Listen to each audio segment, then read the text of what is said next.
చాలామంది ఇప్పుడు కూడా మాట్లాడారు. ఏపీ అంటే quantum valley, data centre, IT hub, green hydrogen, green energy అని. టెక్నాలజీ అవసరం. సంపద సృష్టించాలంటే టెక్నాలజీ మనం అందరం కూడా అడాప్ట్ చేసుకోవాల్సిన అవసరం ఉంది.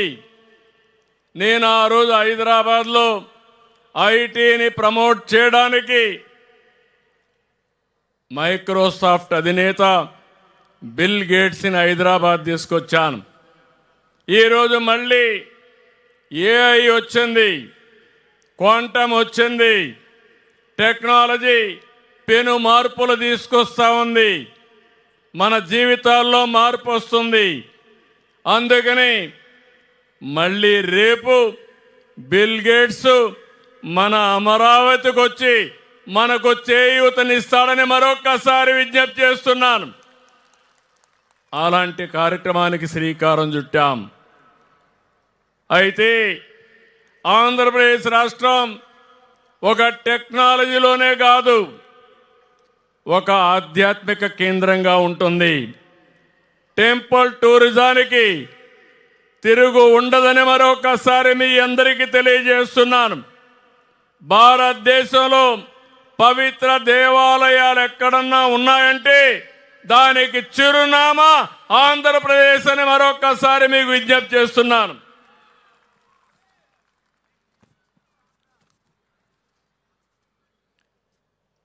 దేవాలయాలకు, జాతరలకు బాగా ఇటీవల కాలంలో రద్దీ పెరిగింది.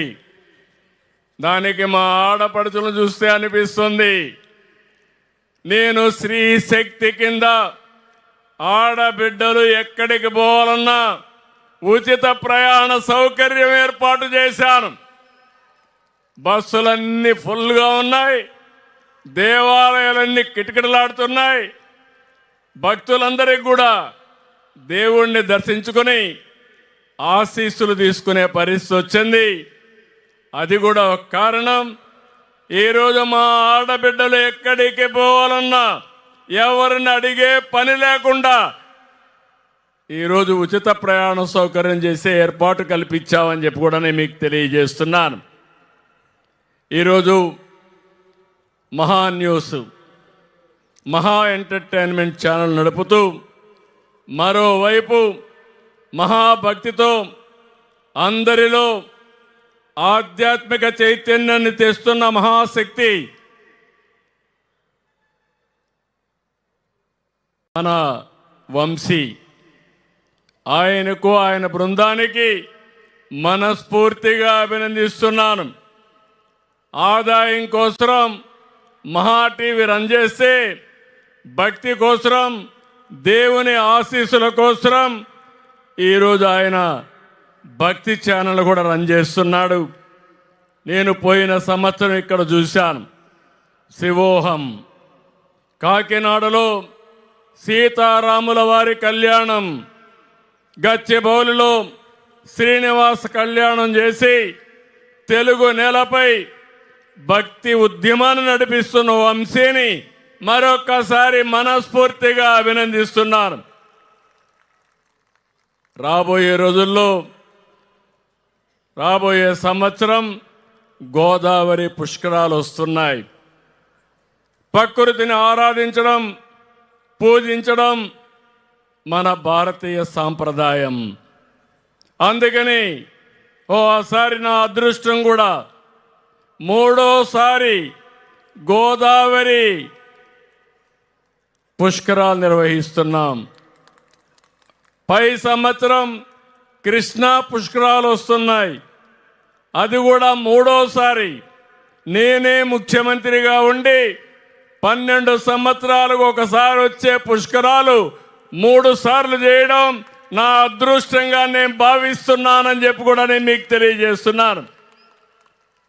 అన్ని కూడా మీరందరూ కూడా ఇప్పటి నుంచే సహకరించి ఈ పుష్కరాల్ని మనం జయప్రదం చేసుకుంటూ ప్రకృతిని ఆరాధిద్దాం.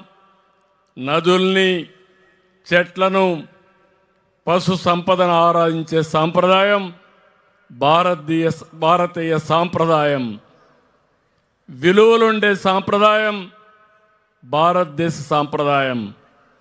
ప్రపంచంలో ఏ దేశంలోకి వెళ్ళినా అన్ని దేశాల కంటే కుటుంబ విలువలు కానీ సామాజిక బాధ్యతగా నుండే ఏకైక దేశం భారతదేశం అని చెప్పి కూడా నేను మీకు తెలియజేస్తున్నా.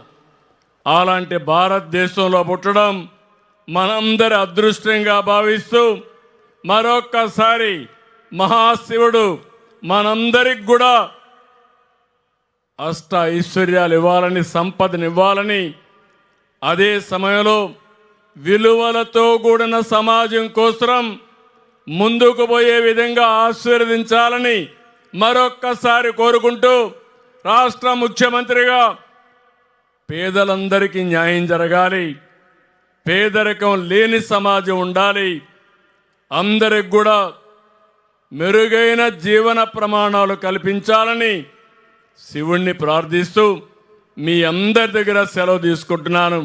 అందరికీ నమస్కారాలు.